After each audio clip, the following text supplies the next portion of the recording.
Bom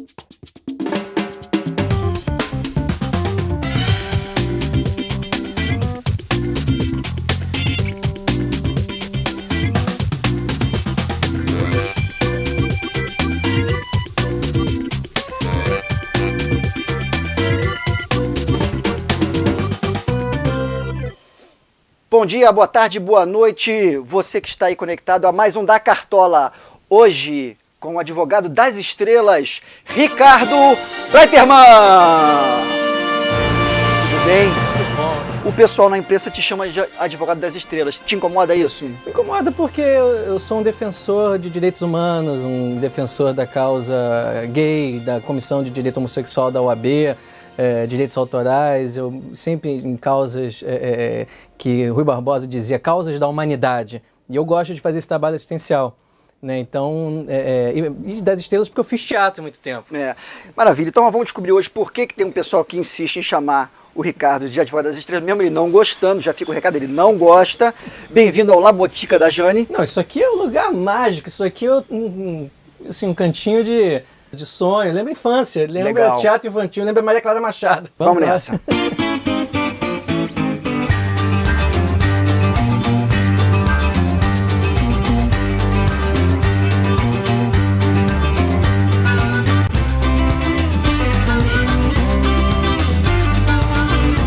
Comecei a fazer teatro com 9 anos, né? Eu perdi meu pai num infarto fulminante. E aí tinha 9 anos, minha mãe viúva com 35 anos de idade e... Gostei desse aqui, ó. Aí. Pronto. Tá lindo. E aí minha mãe foi conversar com os coordenadores do colégio, né, como superar essa dor da perda do pai, porque eu fiquei muito introvertido. Não, tem 2 irmãs menores, mas era o único, a família se restringia a minha mãe aqui no Rio, minhas 2 irmãs, minha mãe é gaúcha, né, veio pra cá porque conheceu meu pai, e aí teve essa questão, enfim, esse infarte. Então a orientadora falou, olha, bota ele para fazer arte, para tentar soltar, tentar extravasar e tal. O teatro tem esse trabalho terapêutico. E por a família não ser uma família grande, eu fiquei muito assustado. O que vai ser de mim quando crescer? O que eu vou fazer? Quem é que vai dar suporte financeiro, emocional? Né? E minha mãe também... Você pensou tudo isso com 9 anos? Pensei tudo isso e foi muito duro, muito, muito duro. Eu tenho a convicção hoje de que esse trabalho assistencial, que eu gosto de fazer, não quero ser político, não tenho vontade de me candidatar a nada, mas eu gosto de fazer o trabalho social.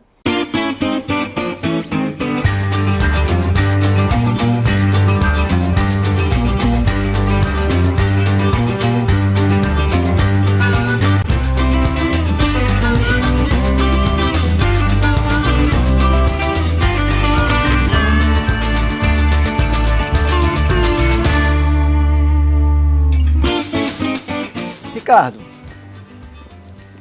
você não gosta do apelido e eu também acho uma bobagem, né, ficar chamando os outros de advogado das estrelas.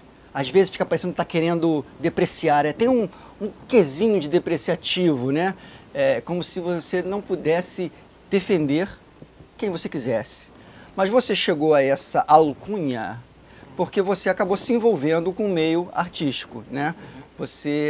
E é natural, quer dizer, se você tivesse defendido um açougueiro indicaria você a outro açougueiro, que indicaria outro açougueiro, que indicaria um terceiro, um quarto, um quinto. Como é que é essa tua relação com os atores e atrizes que acabaram virando seus clientes? Eu sempre gostei de trabalhos assistenciais, trabalhos voluntários, né? Então eu estava num grande escritório de advocacia, advogando para bancos, para seguradoras, para construtoras, que de fato remuneram muito bem, mas são clientes que são do escritório, não são clientes meus. Mas muito que bem, eu estava então nesse escritório fazendo minha tese de mestrado e pensando o que eu vou ter de meu, o que e tal.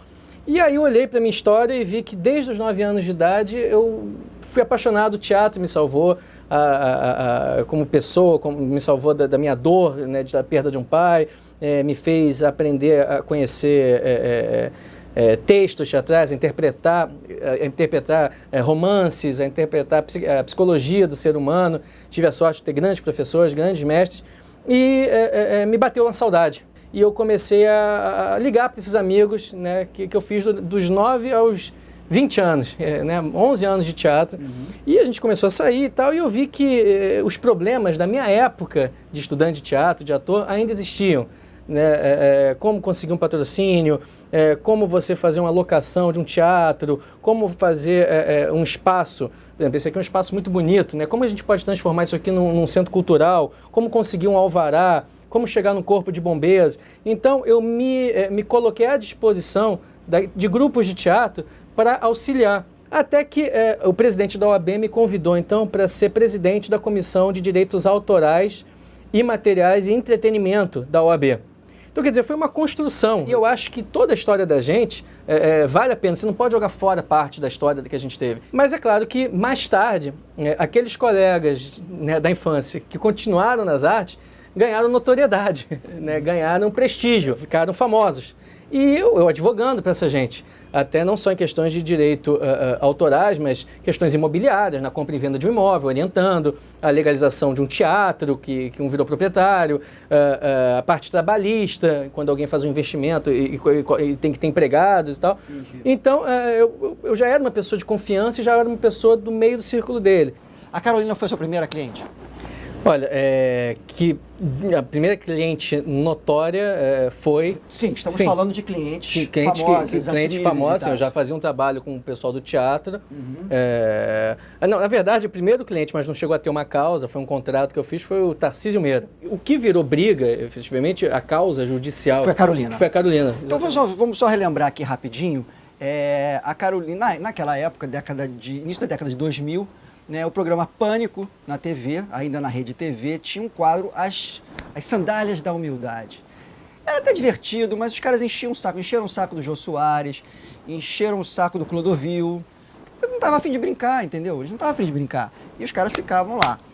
E pegaram no pé, quase que literalmente, da Carolina Dickmann, chegando até a um momento épico da televisão brasileira, em que eles contratam um andaime, erguem os apresentadores numa caçambinha até uma altura de não sei quantos andares na varanda da Carolina Dickmann.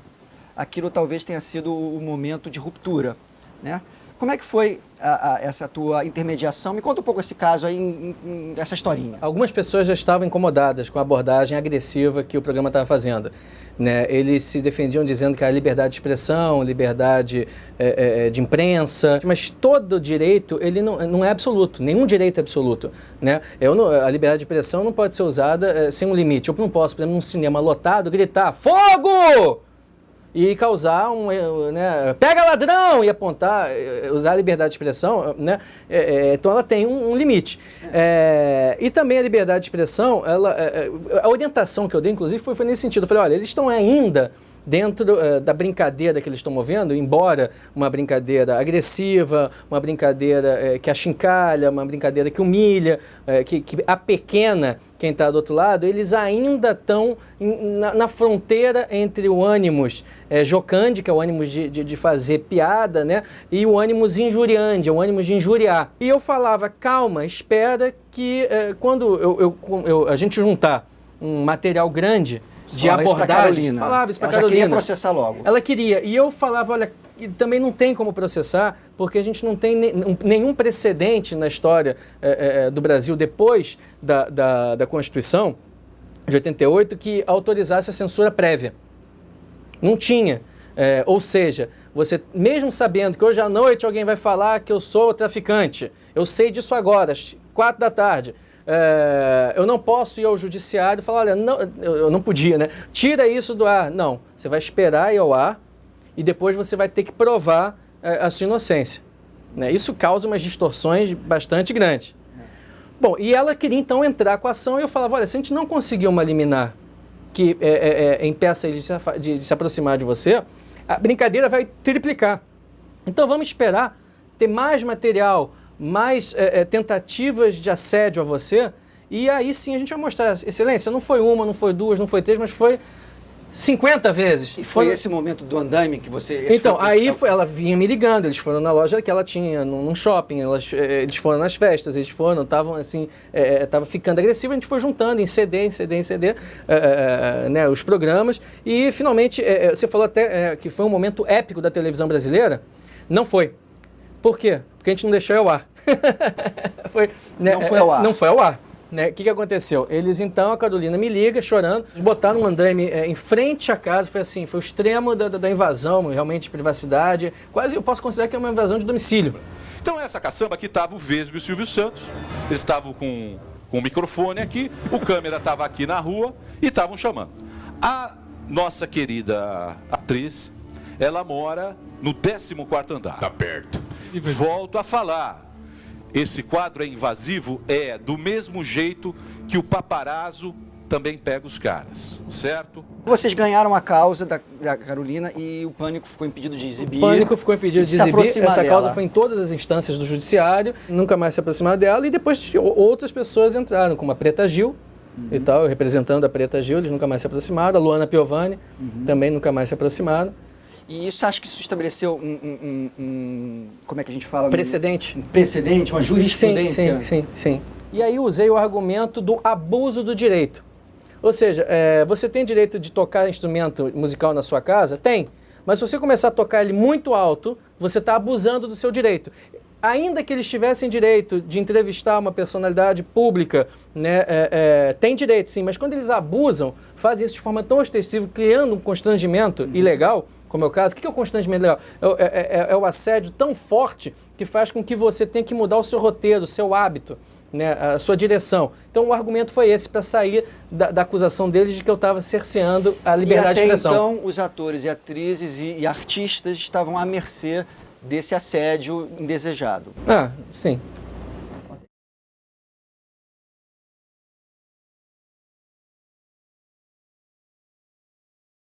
Como é que está o Brasil agora na relação dos crimes de homofobia? O Brasil, enfim, é um país continental.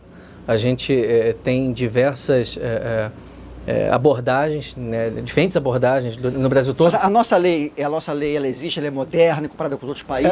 Ela está amadurecendo, ela ainda falta muito, ela não tem, tanto que não existe ainda o crime. Você tem crime de racismo, mas não tem o crime de violência contra o homossexual. Quer dizer, nesse caso ele cai na famosa lesão corporal. Eu lamento muito porque quem deveria até estar lutando pela diferença de gênero, diferenças de raça, diferença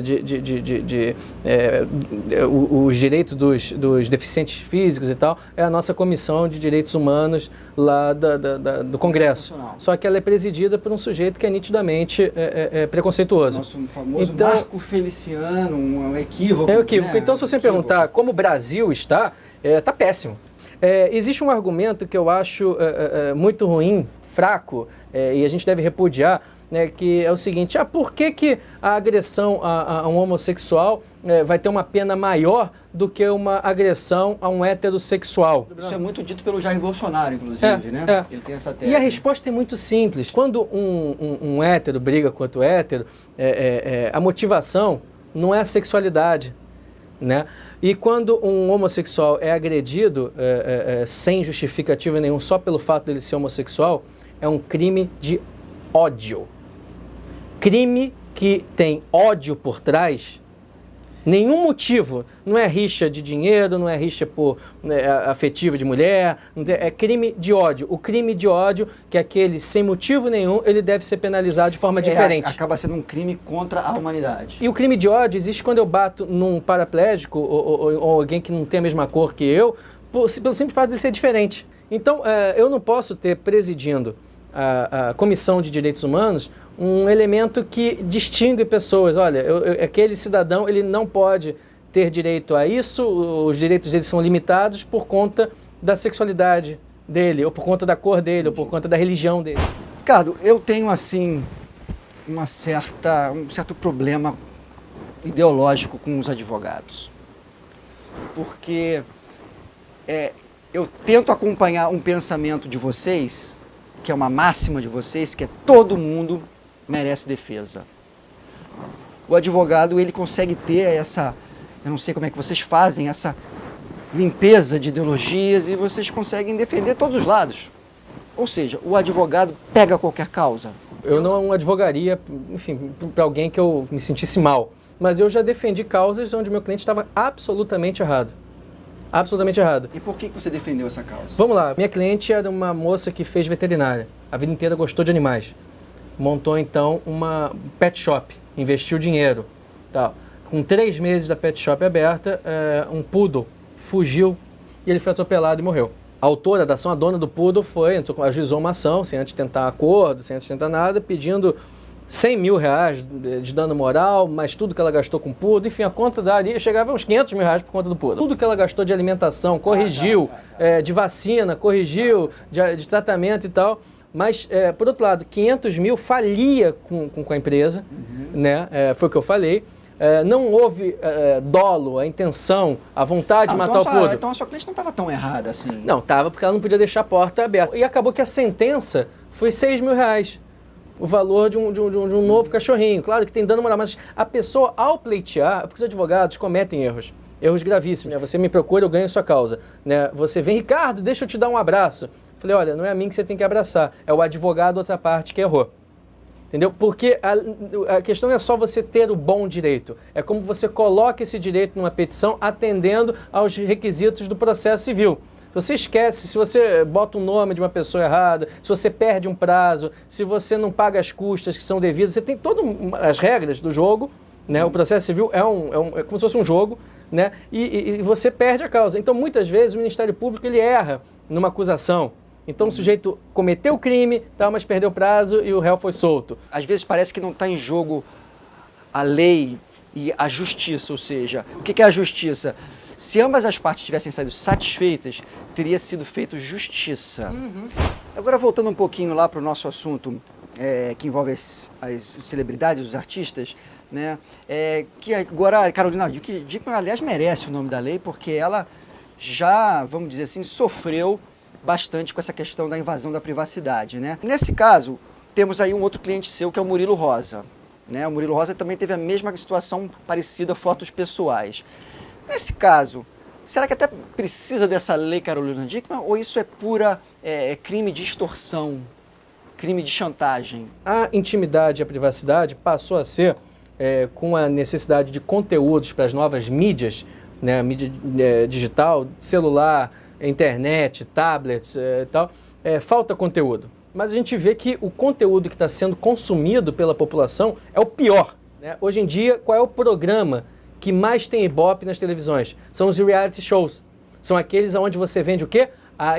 O participante vende a sua intimidade, a sua privacidade, e o público fica ali vendo. E o que ele está vendo? Nada. A intimidade e a privacidade, ela é intangível, você não toca, mas ela agora virou um produto que está se vendendo. Né? Em vez de se vender um seriado que vai explicar um pouco da história, um pouco de sociologia, um pouco de educação física, alimentar, você está, né, no horário nobre assistindo Big Brother. E dentro desse caldeirão aí, a gente coloca um produto que aí é um produto nobre, que são as biografias.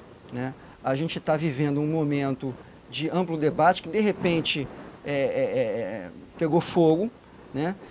De um lado, um grupo de artistas, e por outro lado, uma gritaria falando em censura, e isso e aquilo, envolvendo direitos autorais, envolvendo direitos de venda. O que está acontecendo? De um lado, a gente tem um movimento que é mundial, onde as biografias não autorizadas podem ser publicadas. Né? E isso em função de levar a história, os acontecimentos relevantes dentro de uma sociedade e formar um senso crítico do cidadão. As biografias, se a lei entrar, a lei que autoriza as biografias não autorizadas for promulgada, ela vai autorizar que qualquer pessoa faça uma biografia de uma pessoa que tenha relevância histórica, social, cultural, que seja uma pessoa pública. Então, o primeiro ponto tem que provar que ela seja pública, que ela teve uma relevância social, que a vida dela tenha um destaque que tenha mexido na sociedade. Caso contrário, não posso fazer uma biografia de uma pessoa. O que a gente tem hoje? A gente tem hoje o artigo 20 que fala que ninguém poderá usar, sem autorização, para fins comerciais, a imagem ou textos ou a criação de qualquer pessoa, seja ela pública ou anônima. O que vai ser colocado nesse artigo 20 é um parágrafo dizendo: se a pessoa for pública, o retratado for uma pessoa pública, poderá ser feita, sem autorização dela, uma biografia contando os fatos de interesse coletivo para a sociedade. Tá? Então, por exemplo, José Sarney é uma pessoa pública? O que se ela impede é que ele tem só uma autobiografia, uma autobajulação. Vamos fazer um advogado do diabo aqui. Será que depois já não fica...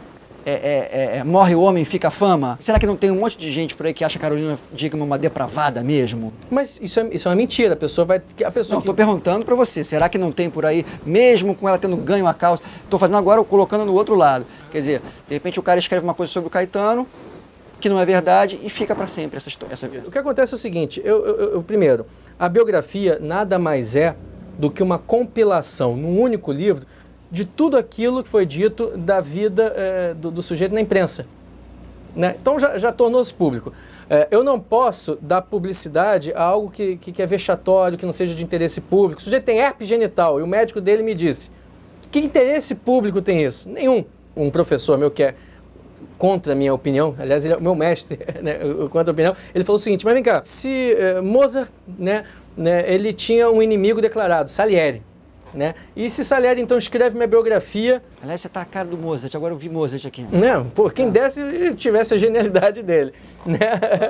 Então Salieri escreve uma biografia detonando Mozart.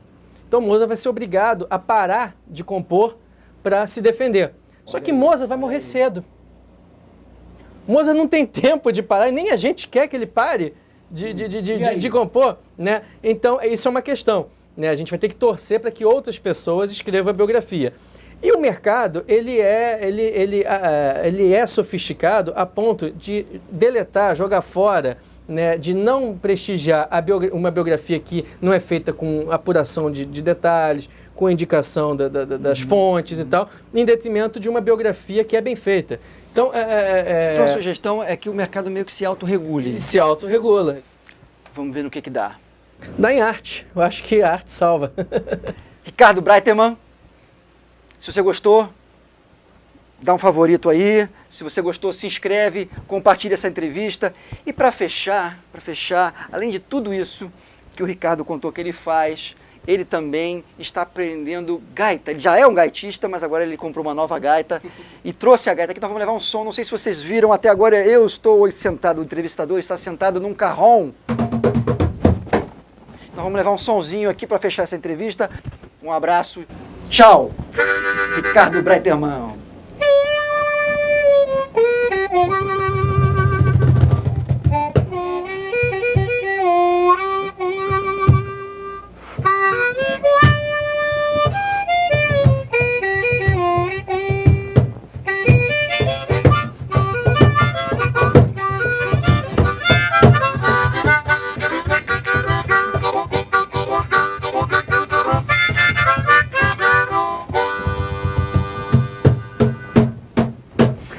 Valeu, camarada.